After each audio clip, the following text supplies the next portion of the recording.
আসসালামু আলাইকুম everyone, welcome to my channel Sadi's kitchen with Barishal. আজ আমি আপনাদের সাথে শেয়ার করছি কিভাবে আপনারা মাত্র 2টা ডিম দিয়ে 1.5 পাউন্ড কেক তৈরি করতে পারবেন। এটার ফ্লেভার হবে ভ্যানিলা। আশা করছি অনেক ভালো লাগবে আজকের রেসিপিটিও। চলুন কথা না বাড়িয়ে শুরু করা যাক। প্রথমেই আমরা শুকনো উপকরণগুলোকে মেপে নেব। মেজারমেন্ট কাপের 2 নাম্বার কাপটা নিয়েছি, যেটা অন টু লেখা থাকে। প্রথমে আমি একটু উঁচু করে আধা কাপ দিয়ে দিলাম ময়দা, আধা চা চামচ দিয়ে দিলাম বেকিং পাউডার, আর অল্প একটু 1 চিমটির মতো দিয়ে দিলাম বেকিং পাউডার। দিয়ে শুকনো উপকরণগুলোকে আমি খুব ভালোভাবে চেলে নেব। আপনারা সম্পূর্ণ ভিডিওটি দেখতে থাকুন। আমার এখানে ময়দা একটু লাগতেও পারে, বেশি নাও লাগতে পারে। কেন একটু ময়দা বেশি লাগতে পারে সেটাও আমি আপনাদের সাথে শেয়ার করব। রুমের স্বাভাবিক তাপমাত্রায় থাকা 2টি ডিম নিয়েছি। ফ্রিজে থাকলে অবশ্যই 1 ঘন্টা আগে বের করে রাখবেন, নর্মাল তাপমাত্রায় এনে নেবেন। এবার ঠিক ঘড়ি ধরে 1 মিনিটের মতো বিট করতে হবে। আপনারা যারা নতুন আছেন তাদের কিন্তু কেক নষ্ট হওয়ার মূল কারণ হচ্ছে কিছু কিছু স্টেপ আপনারাও ফলো করেন না এবং ধৈর্য কম, বুঝেন না। 1 মিনিটের মতো বিট করার পরে এর মধ্যে আমি দিয়ে দিলাম আধা কাপ পরিমাণ চিনি। দিয়ে এটাকে বিট করব ততক্ষণ পর্যন্ত যতক্ষণ না আমাদের চিনির দানাগুলো একদমই গলে যায়। আপনাদের সাথে কথা বলতে বলতে আমার কেকের ফোমটি প্রায় রেডি হয়ে গিয়েছে। আমার চ্যানেলে যারা নতুন এসেছেন প্লিজ আমার চ্যানেলটিকে সাবস্ক্রাইব করবেন, পাশে থাকা বেল বাটনেও একটা ক্লিক করে রাখবেন। যারা ফেসবুক পেজ থেকে দেখেন একটা লাইক কমেন্ট শেয়ার করবেন। চিনির দানাগুলো গোলার পর এভাবে বাংলার চারের মতো লিখতে গেলে যখন দেখবেন লেখাটা মুছে যাচ্ছে না, তখনই বুঝে নিতে হবে আপনার ফোমটি পারফেক্ট হয়ে গিয়েছে।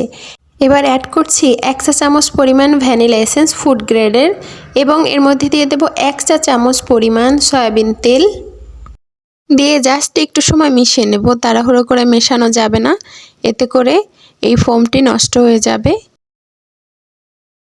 শুকনো উপকরণগুলোকে দিয়ে 3 থেকে 4 ধাপে অল্প অল্প দিয়ে একটা হ্যান্ড উইক্স নিয়েছি, তা দিয়ে একদিকে ঘুরিয়ে ঘুরিয়ে খুব ভালোভাবে আলতো হাতে মিশিয়ে নিতে হবে। তাড়াহুড়ো করে কখনো মেশাতে যাবেন না। এই সব স্টেপগুলো ফলো করলে ইনশাল্লাহ আপনাদের কেকগুলো পারফেক্ট হয়ে যাবে ইনশাল্লাহ। আপনাদেরকে আগেই বলেছিলাম যে এখানে একটু ময়দা অ্যাড করা লাগতে পারে। 1 টেবিল চামচ আরও দিয়ে দিলাম ময়দা। অর্থাৎ আমার ডিম 2টা বড় ছিল, যার কারণে কিন্তু এই ময়দাটুকু বেশি লেগেছে। এটা যখন আপনারা কেক বানাতে অভ্যস্ত হয়ে যাবেন তখনই বুঝবেন যে বেটারটা কেমন হয়েছে। তাতে যদি একটু ময়দা অ্যাড করা লাগতে পারে। সব সময় মাপ কিন্তু এক হবে না, কারণ আপনার ডিমটা ছোট বড়র কারণে অনেক সময় চিনি একটু বেশি পড়ে যায়। এইসবের কারণে কিন্তু ময়দা একটু কম বেশি স্বাভাবিক লাগতেই পারে, এটা কোনো ব্যাপারই না। এটা বানাতে যখন অভ্যস্ত হবেন ইনশাল্লাহ আপনারাও বুঝতে পারবেন। 8 ইঞ্চি একটা স্কোয়ার মোল্ড নিয়েছি, তার মধ্যে একটা কাগজ বিছিয়ে দিয়েছি। সম্পূর্ণ বেটারটাকে ঢেলে একটু ট্যাপ করে বা একটা কাঠি দিয়ে একটু নেড়েচেড়ে দিব, যাতে করে ভেতরে বাতাসটা বের হয়ে যায়। তারপর ওভেনের আপ ডাউন হিট অন করে একদম নিচের তাকে রেখে আপনারা অবশ্যই বেক করে নেবেন। তাহলেই হয়ে যাবে 160 ডিগ্রি তাপমাত্রায়। 35 মিনিট লাগতেও পারে, নাও লাগতে পারে, এক একটা ওভেনে এক এক রকম তাপমাত্রা। আমি কেকটারে বেক করে এভাবে করে পলিথিন মুড়িয়ে রেখেছিলাম, এতে করে উপরের ড্রাই অংশগুলো সফট হয়ে যায়। এবার আমি আনমোল্ড করে নেব। 3টা পার্ট করে এটাকে কেটে নিতে হবে। উপরে কাগজটাকে উঠিয়ে নিচ্ছি, এভাবে করে উঠে নিয়ে আপনারা 2টা পার্ট অথবা 3টা পার্টও করে নিতে পারবেন। 2টা পার্ট করলে একটু মোটা হয় আর 3টা পার্ট করলে পাতলা হয়। এবার এখানে আমি একটা 9 ইঞ্চি বোর্ড নিয়েছি স্কোয়ার, তার মধ্যে কিছু ক্রিম লাগিয়ে আমি একটা পার্ট দিয়ে দিলাম এবং সুগার সিরাপ দিয়ে দিচ্ছি। সুগার সিরাপ বানানোর নিয়ম হচ্ছে যতটুকু চিনি নেবেন আর ডাবল পানি দিয়ে গুলিয়ে নিলেই সুগার সিরাপ হয়ে যাবে। আর চেষ্টা করবেন গরম পানি দিয়ে গুলানোর জন্য, এতে করে চিনির দানাগুলো খুব ভালোভাবে গুলে যায়। অনেক সময় বাজার থেকে কেক আনার পরে দেখবেন কচকচ করে, এই কারণে অবশ্যই গরম পানি দিয়ে সুগার সিরাপটাকে একদম তৈরি করে নেবেন। আর প্রত্যেকটা পার্টে এভাবে করে সুগার সিরাপ দিতে হবে, ক্রিম দিতে হবে। অতিরিক্ত মাঝখানে ক্রিম দিতে যাবেন না এবং অতিরিক্ত সুগার সিরাপও দেওয়া যাবে না, এতে করে কেক থেকে কিন্তু পানি বের হবে। আর অবশ্যই অর্ডার নেওয়ার চেষ্টা করবেন একদিন আগে, নিয়ে একদিন আগে যদি বানিয়ে ফ্রিজে রাখেন, এতে করে রেজাল্টটা ভালো হয়। আমি অল্প ক্রিম লাগিয়ে ক্রাম কোটিং করে নর্মাল ফ্রিজে রেখেছিলাম 2 ঘন্টা। বের করে এভাবে করে পাইপিং ব্যাগে করে ক্রিম লাগিয়ে দিচ্ছি।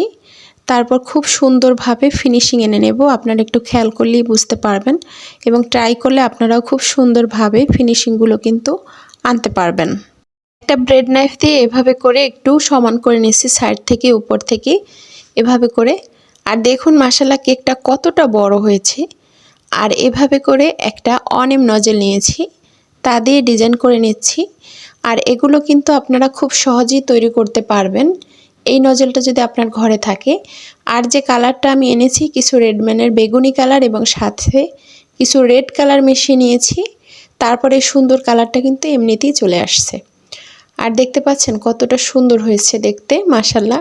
আর সেম অনিম নজেল দিয়ে আমি এভাবে করে ছোট ছোট ফুল আঁকিয়ে নিচ্ছি। আর নিচ থেকে অনেক যে নজেল আছে সেটা দিয়ে এভাবে করে আমি একটু বর্ডার টেনে নিচ্ছি। আর দেখুন ভারী ডিজাইন হওয়ার কারণে এর ওজন কিন্তু অনেকটাই বেড়ে গেছে। আর আমি বলেছিলাম না যে বড় ডিম নিয়েছি, যার কারণে একটু ময়দা বাড়িয়ে দিয়েছিলাম। এর জন্য কেকটা কিন্তু 1.5 পাউন্ড এমনিতেই হয়ে গেছে। বর্ডার টানা হয়ে গিয়েছে, নাম লিখে দিয়ে নিয়েছি। আর দেখুন মাশাআল্লাহ কতটা সুন্দর হয়েছে। আশা করছি আমার আজকের রেসিপিটি আপনাদের কাছে অনেক ভালো লেগেছে। যদি ভালো লেগে থাকে প্লিজ আমার চ্যানেলটিকে সাবস্ক্রাইব করবেন, পাশে থাকা অল বাটনেও একটা ক্লিক করে রাখবেন। আর দেখুন এই যে লুকটা আমার কিন্তু ছবি তোলার পরে আসছে, যেটা ভিডিওর মাধ্যমে আসেনি, কিন্তু ভিডিওতে যেটা দেখতে পাচ্ছেন ওটাই হচ্ছে আসল লুক। আজকের মতো এখানেই বিদায় নিচ্ছি। সবাই ভালো থাকুন, সুস্থ থাকুন, নিরাপদে থাকুন। আসসালামু আলাইকুম।